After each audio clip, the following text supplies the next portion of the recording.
오늘 이제 추석 연휴 명절인데 추석을 맞이해서 고향을 찾아오고 가족을 찾아오신 모든 분들 진심으로 환영합니다. 추석이 되면은 늘 제가 생각나는 것이 있어요. 이렇게 가족들끼리 함께 모여서 우리 성도들이 기쁜 시간을 나누겠구나. 참 감사하고 얼마나 제 마음도 흐뭇한지 모릅니다. 저는 못 가도 하여튼 여러분들이 이렇게 오시고 또 가셔서 만날 수 있게 된 것 감사하고요. 그리고 또 한 가지는 안타까운 생각이 있습니다. 이렇게 명절을 맞이하지만은 무언지는 모르겠어요. 뭐 직장이 바빠서 가지도 못하고 오지도 못할는지 모르겠습니다만은, 아니면은 가족들끼리의 불화 때문에 명절이 되지만은 찾아가지도 못하고 서로 애만 태우는 그런 분들 있는 것 같아서 제가 좀 가슴이 아프고 안타까운 마음을 금할 길이 없습니다. 여러분들이 오늘 말씀을 보면은요, 너무 감동적인 내용의 말씀입니다. 우리가 너무 잘 읽고 암송하는 그런 말씀입니다만은 가장 핵심적인 말씀은 역시 1절에 나오는 말씀입니다. 내게 부족함이 없으리로다.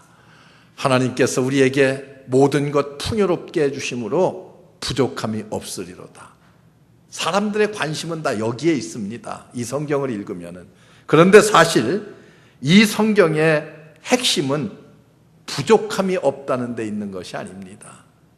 이 말씀의 핵심은 여호와가 나와 함께 하시니, 여호와께서 나의 목자가 되시니 부족함이 없다는 데에 핵심이 있어요. 바꿔 얘기하면은 여호와께서 내 목자가 되지 못한다고 가정을 하면은 다윗은 어떤 사람입니까? 부족함 투성이의 사람이었습니다. 너무도 힘든 삶, 다윗의 생애를 여러분들이 성경을 통해서 알다시피 얼마나 많은 전쟁을 치르고 얼마나 많은 고생과 쫓겨다니는 신세를, 사울에게 쫓겨다니지요, 아들에게 쫓겨다니지요, 이런 파란만장한 삶을 살았습니까? 그런데 이렇게 힘든 삶 속에서도 그는 하나님께서 나의 목자가 되어주시니 나는 부족함이 없습니다. 이런 아주 정말 은혜로운 고백을 하고 있습니다. 오늘 이 자리에 나온 여러분들, 하나님께서 여러분과 여러분들의 심령의 가정에 함께 하심으로 부족함이 없습니다라는 아름다운 다윗과 같은 신앙 고백이 여러분들의 입을 통해서 나오기를 주의 이름으로 축원합니다. 여러분, 이것은 제가 몇 가지의 오늘 말씀을 드리려고 하는데, 그 하나는 가정의 부족함을 하나님으로 말미암아 신앙으로 극복해 나갈 때에 가정이 회복됩니다. 오늘은 여러분 보세요. 이 부족함 투성이의 가정들을 어떻게 믿음으로 이겨나가고 극복해 나가고 회복해 나갈 것인가에 대해서 말씀을 드립니다. 시편 23편은 이 문제를 해결해 주는 하나님의 응답의 말씀이라고 볼 수 있습니다. 이 놀라운 해답이 우리 모든 성도들의 가정 위에 충만해지시기를 바랍니다. 여러분, 다윗은요, 많은 것이 부족한 사람입니다. 그런데 이 부족함이 다윗을 오히려 위대한 신앙의 사람으로 만들었어요. 부족함이 많다고 하는 것은 뭡니까? 문제도 많다는 거예요. 여러분, 가정에 한번 생각해 보세요. 우리 가정에 문제가 생기는 것들은 다 뭐 때문에? 부족함 때문에 생기는 문제들입니다. 그런데 사실은요, 따지고 보면은 이것은 우리의 판단이고 우리의 생각이고 우리의 가치관입니다. 성경은 절대로 그렇게 말하지 않습니다. 하나님은 풍성하게 채워주시는 축복도 우리에게 주지만은 때로는 부족함을 통해서도 우리에게 은혜를 주고 축복을 주십니다. 내게 부족함이 있기 때문에 하나님은 나의 목자가 되어주시고 그 부족함을 축복으로 바꾸어 주시고 채워주십니다. 여러분, 넘친다고 해서 다 좋은 것은 아니에요. 제가 가끔 말하지만은 저는 뷔페 식당을 잘 좋아하지 않습니다. 가면은 반찬도 많고 뭐 여러 가지가 많아서 다 먹지도 못하고 나와요. 그런데도 나올 때면은 늘 후회를 해요. 돈이 아까워서 하나하나 더 조금이라도 더 먹어야지 하다가 나올 때면은 내가 왜 미련하게 이렇게 많이 먹었지? 그렇게 후회를 합니다. 그런데 여러분, 가정에서 차려놓는 그저 김치 하나에 된장국 하나라 할지라도 행복하게 밥을 먹을 때가 있지 않아요? 많다고 반드시 좋은 것이 아니에요. 넘친다고 좋은 것이 아니라 조촐할지라도 부족할지라도 풍족한 것보다 나을 수 있어요. 저는 늘 얘기하는 것은 우리들의 자녀들이 풍족하게 넘치는 삶 속에서 자라나는 것보다 부족함 가운데서 성장하는 것이 훨씬 더 좋다고 생각합니다. 우리의 가정에 문제가 많다고 하는 것은 부족함 때문에 생겨나는 문제가 사실은 아닙니다. 우리의 사고방식, 우리의 생각, 여러분 주변에 단칸방에서 비록 산다 할지라도 아이들이 순종자라고 신앙 안에서 잘 크고 그런 가정 얼마든지 있습니다. 여러분 어떻습니까? 가끔 보면은 요즘 넓은 아파트에서 좋은 저택에서 좋은 차 가지고 이렇게 풍족하게 살면서도 옛날에 우리 가족들이 단칸방에서 고생하면서 지지고 볶고하던 그때를 그리워하는 사람들이 있습니다. 왜 그런 줄 아세요? 풍족하다고만 행복한 것이 아니에요. 부족해도 여러분 어떻습니까? 행복한 사람들이 있어요. 제가 아는 집사님은 아기 갖기를 그렇게 원했는데 다 기도하고 목사님 기도 좀 해주세요. 늘 이렇게 했는데 아기가 안 생겨요. 얼마나 속상해요. 다 와서 울부짖어 기도해요. 그런데 결혼한 지 한 15년쯤 지나서 어느 날 제게 찾아왔어요. 목사님, 저 이제 하나님께서 애를 주시지 않아도 절대 원망하거나 슬픈 마음 없습니다. 하나님께서 제 가정에 왜 애를 주지 않을까 생각했더니요, 저보고 더 많은 시간을 하나님 교회에 나가서 충성도 하고 봉사도 하라고 하나님께서 애를 주시지 않는 것 같아요. 이제부터는 더 많은 시간을, 내가 애 키우는데 소용되는 더 많은 시간을 주를 위해서 충성하고 봉사하고 헌신하겠습니다. 여러분, 신앙이 좀 그래야 목회하는 사람이 기분도 좋고 맛이 나는 거 아니겠어요? 응? 여러분 어떻습니까? 사랑하는 자녀들이, 하나님께서 사랑하는 자녀들에게 좀 부족함이 있다 할지라도 여러분 그 부족함을 행복으로 바꿀 수 있는 것이 신앙이에요. 이런 신앙을 우리가 가져야 됩니다. 다윗을 보세요. 다윗은 부족함 투성이의 사람이었습니다. 그는 저 베들레헴이라고 하는 촌동네에서 태어났어요. 예루살렘에서 한참 떨어진 저 변두리의 베들레헴이라고 하는 곳에서 태어났습니다. 그리고 목자의 삶을 살았어요. 백도 없고 힘도 없고 얼굴이 잘생긴 것도 아니에요. 키가 큰 것도 아니에요. 키도 자그마했습니다. 모든 것 다 부족한 것뿐이었어요. 그렇지만은 그는 이렇게 부족할 때에 누구를 의지했어요? 전능하신 하나님을 의지했어요. 전능하신 하나님께서 나의 목자가 되신다고 하는 이 믿음의 확신을 가지고 살아갔습니다. 그랬더니 그의 삶은 언제나 내가 부족함이 없으리로다, 이런 자신감 넘치는 놀라운 신앙 고백을 할 수가 있었습니다. 내게 부족한 것 내 스스로 찾아보려고 이리 뛰고 저리 뛰고 여러분 그렇게 분주하게 뛰어다니지만은 그러나 더 힘들고 더 어려워질 수도 있습니다. 그러나 힘들고 어려울 때에 내 부족함 때문에 주님 나의 목자가 되어주시고 주의 막대기와 지팡이가 나를 안위해 주시고 보호해 주시고 내가 사망의 음침한 골짜기를 걸어간다 할지라도 주께서 지켜주시니 나는 더 행복합니다. 이렇게 신앙으로 이런 것들을 다 극복할 수가 있어야 돼요. 여러분, 하나님은 우리를 지켜주시고 우리를 잔잔하고 푸른 초장으로 인도해 주신다고 하는 이 놀라운 사실을 우리가 깨닫게 되면은 오히려 부족함을 인해서 감사할 수 있고 오히려 부족함을 인해서 그것이 축복이라고 하는 사실을 체험하게 됩니다.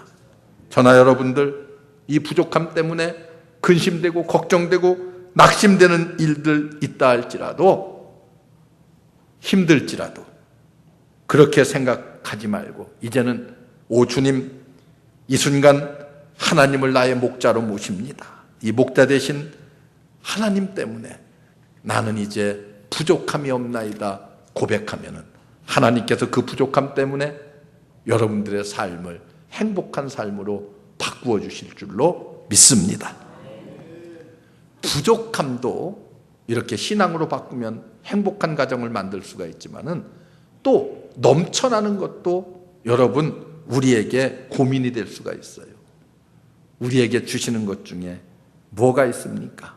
우리 가정에 가시 같은 것들이 있어서 우리의 가정이 오히려 회복되는 역사를 체험할 수가 있습니다. 가정마다 어려운 일들이 있습니다. 가정마다 말할 수 없는 가시들이 있습니다. 아픔이 있습니다.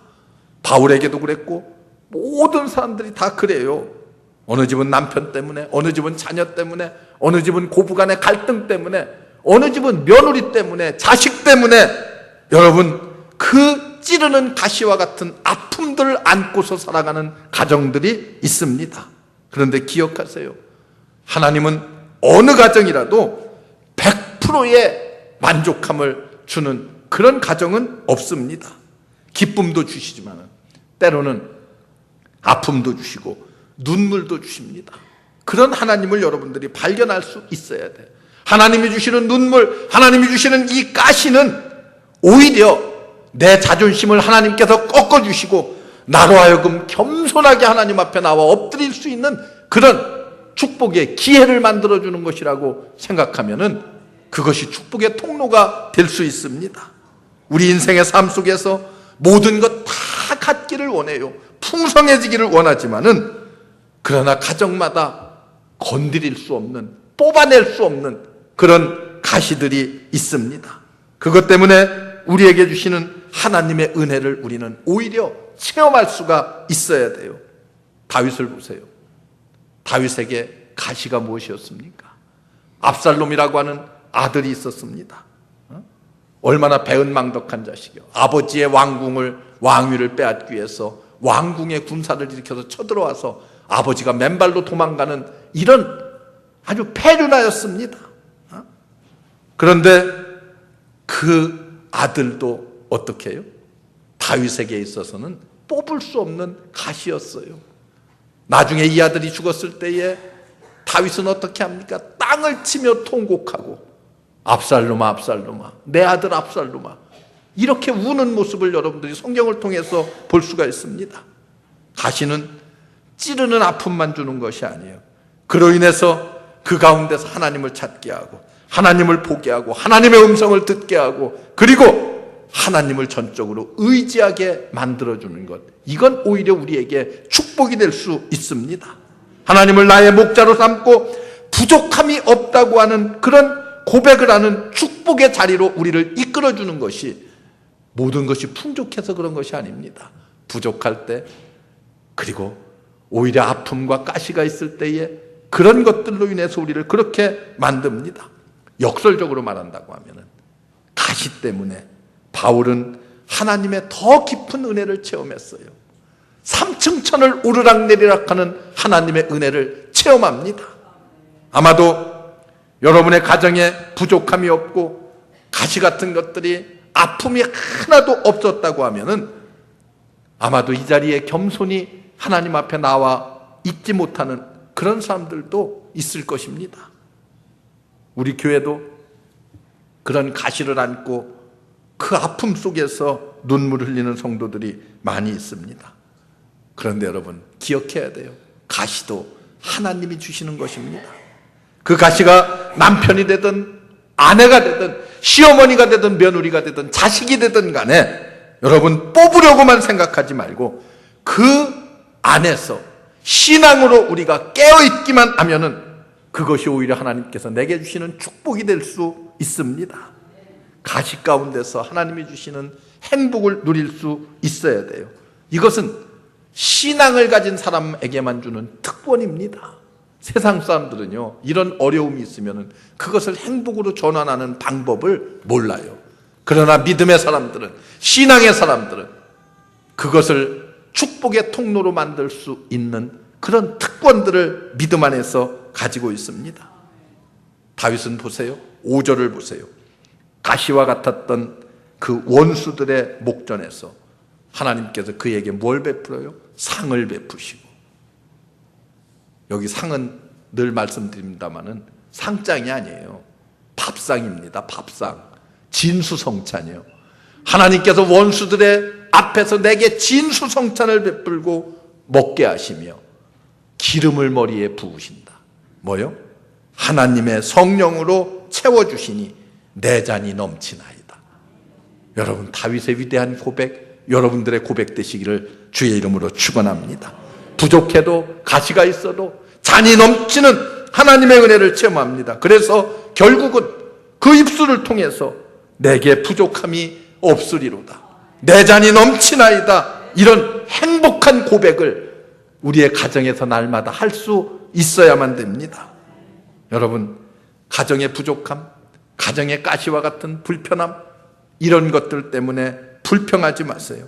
하나님께 기도하고 하나님께 맡겨버리면 오히려 더 큰 행복의 근원이 될 수 있습니다. 이것 하나만 없애주면 좋겠다, 그런 가시들 여러분들의 가정들에 다 있습니다.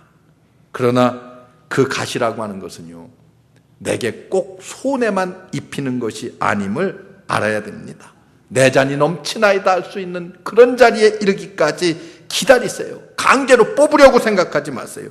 기도하고 하나님 앞에 엎드리면은 하나님은 그 가시를 오히려 축복으로 바꾸어 주십니다. 제가 아는 집사님 한 분 계세요. 아이가 뇌성마비에 걸려서 정말 얼마나 눈물을 흘려 기도하는지 몰라요. 그런데 하루는 그분이 이런 간증을 합니다.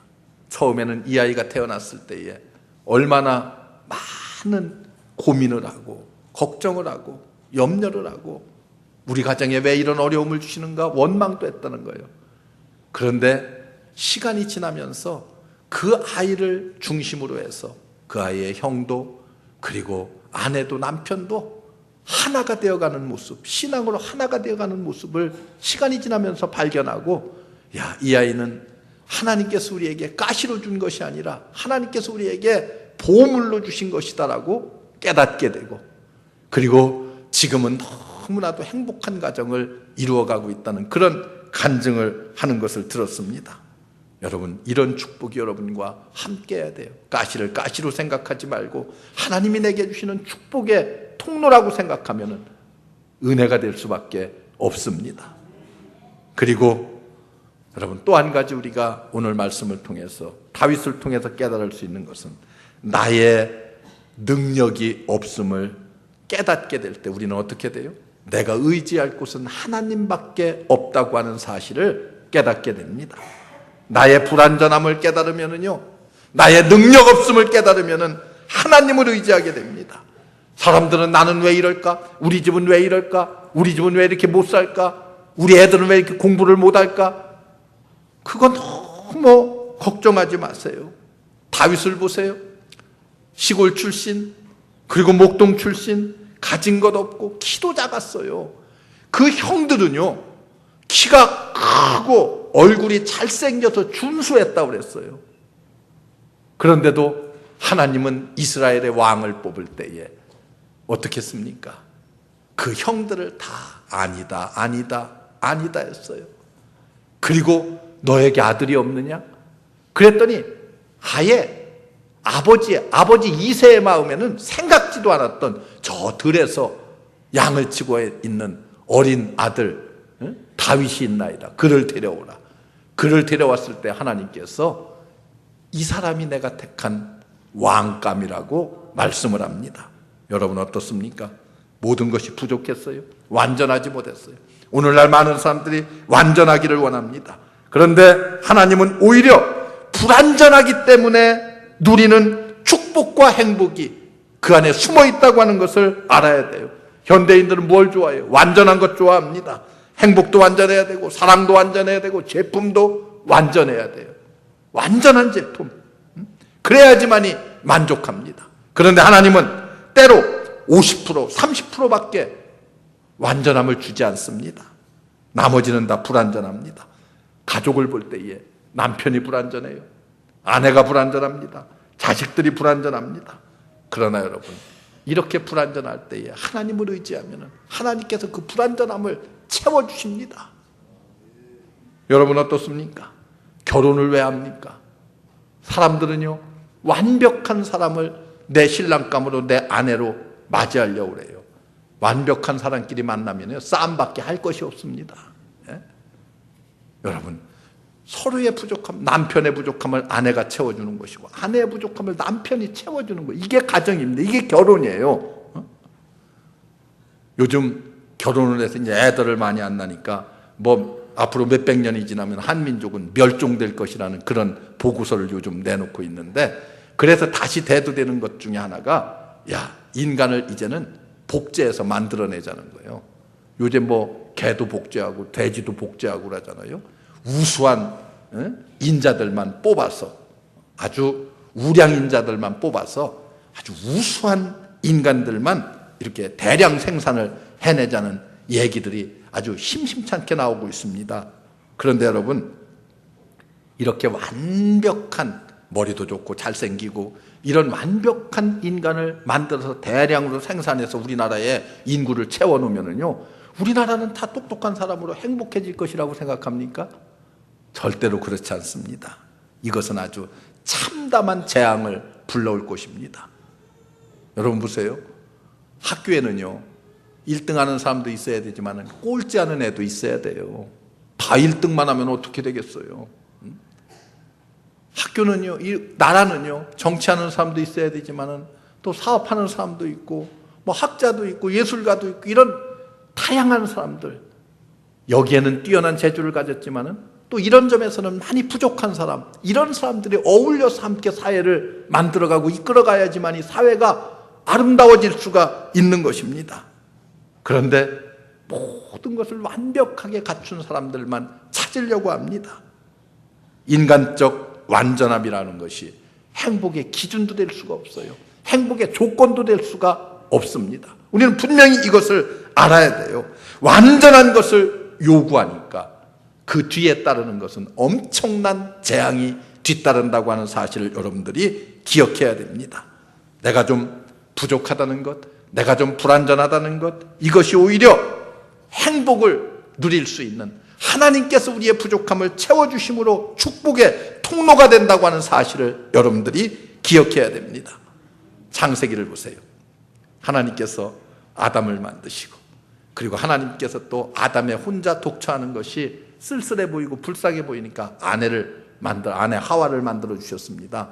그리고서 성경은 이렇게 말해요. 이는 내 뼈 중에 뼈요 살 중에 살이로다, 이렇게 말합니다. 여러분, 하나님께서 인간을 완벽하게 만들지 않았어요. 부족한 가운데 만났어요. 그래서 부족한 사람들끼리 서로 만나서 협력하여 살라고 그렇게 말했습니다. 이게 가정이에요. 우리가 나의 부족함과 불완전함을 내 아내가 채워줄 때, 내 남편이 채워줄 때에 둘이 연합하여 온전한 가정을 이룰 수가 있습니다. 이게 행복한 가정이라는 가정의 의미입니다. 이렇게 생각하고 이런 사고방식을 갖고 이런 믿음을 가지고 살아가면은 우리의 가정이 행복해질 수가 있습니다. 여러분, 내 자녀들의 불완전함을 바라보면서 내 속에 교만한 마음, 삐뚤어진 생각들 깨어져야 돼요. 왜 우리 자식들은 이 모양일까 생각하지 말고 나의 잘못된 사고방식, 나의 교만한 신앙, 이런 것들이 깨어질 수 있으면은 오히려 이것 때문에 가정의 행복이 회복되는 줄로 믿습니다. 서로 채워줄 때 행복한 것입니다. 불완전하다고 하는 것은 부끄러운 것이 아니에요. 우리는 잘못 생각하는 사람들이 있어요. 불완전하다고 하는 것은 부끄럽다고 생각하는 사람들이 있어요. 우리의 자녀들이 조금 불완전해도요, 부끄럽게 생각하지 말아요. 오히려 우리의 자녀들이 잘할 수 있는 것이 무엇인가? 격려하며 기도하며 믿음으로 키워야 돼요. 그래서 사도 바울과 같은 위대한 사람, 인간적으로 볼 때도 부족함이 없는 사람 아니겠어요? 그런데도 불구하고 바울은 이렇게 고백합니다. 내 연약함을 인하여 내가 자랑하노니. 세상적인 것들을 자랑하는 것이 아니라 내 부족하고 연약함을 인하여서 자랑한다고 고백합니다. 여러분, 내가 부족합니다. 우리 식구들이 부족합니다. 내 가정에 가시들이 있습니다. 주님 눈길을 우리에게서 돌리지 마시고 우리의 목자가 되어주시고 나의 지팡이가 되어주시면 우리는 행복한 가정을 만들어갈 수 있습니다라는 이런 신앙 고백적 기도를 하나님 앞에 드리면 오늘 시편 마지막에 나오는 고백을 우리의 입에서 하나님 앞에 할 수가 있습니다. 나의 평생의 선하심과 인자하심이 정녕 나를 따르리니 내가 여호와의 집에 영원히 거하리로다. 우리 하나님께서 그 선하심과 인자하심을 통해서 부족하고 그리고 불완전한 우리를 붙잡아 주시고 지팡이와 막대기로 보호해 주시고 인도해 주시는 이 놀라운 축복을 우리에게 허락해 주십니다.